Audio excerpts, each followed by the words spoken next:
Here we are at the Free Theater in High Springs, Florida. What we did here, had settlement, some serious settlement due to some old-time burial. There were some Model A's that were buried.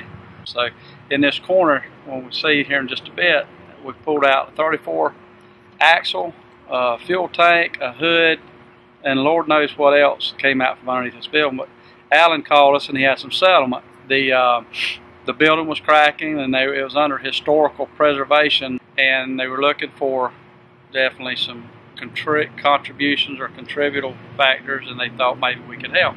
Came down and met with Alan and told him what we could do, and we went for it. So he contracted us to stabilize the northeast corner of the building, and I think this is the oldest operable theater in Florida, and I think second in the nation, or maybe vice versa. But anyway, we thought, Steve and I, Gayhart, looked at it, thought it'd been a good project to do, and that's what we did, and I think we helped them out. Hello, my name's Alan Alligood. This is my wife, Janet Alligood. We operate a family-owned business here in High Springs, Florida, the Free Theater. The Free Theater was built in 1910 and is the oldest continuing running theater in Florida. It was built as a vaudeville theater, which was a live performing arts theater. Traveling acts would come through, do their performances, stay for like a month, and then they would move on. It later became a motion picture theater, and that is still what it is today.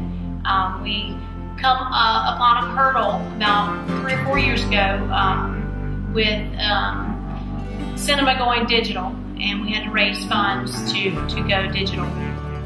And so my parents were ready to retire, and that's how my husband and I came into operating the theater. And that was a huge concern of ours before we spent the money, or actually before we did Kickstarters and collected that money, that we could secure the building before we put that equipment in the building. That was huge to us. There was no sense in going forward if this was going to be a situation that they go, we can't fix this and it's just going to continue to fall, or we can't do anything about it. So that was our number one start there. Foundation professionals completed the job in a timely manner. They were very prompt in being on the job site. They were here at daylight. They worked some days till dark.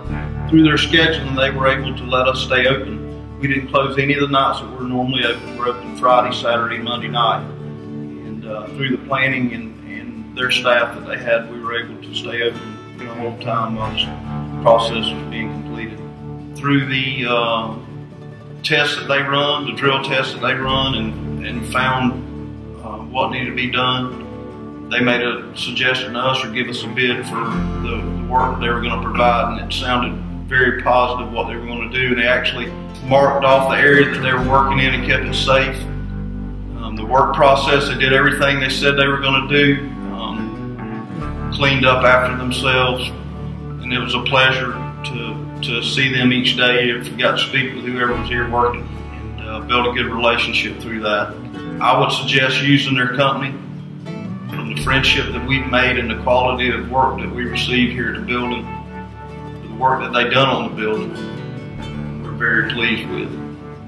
I know now people don't notice it. We don't have anybody say, this side of the building looks bad, or what's going on? What do how are you going to fix this? We don't have that anymore. It looks really, really nice. You can't tell where the crack was. The building itself was 2 1/4 inches lower, and it is about a 25 to 30 foot wall. They found a lot of car parts, some concrete that shouldn't have been there that was there. They overcome that adversity while working on the job. They didn't let it slow them down at all. They were able to complete it still in a timely manner.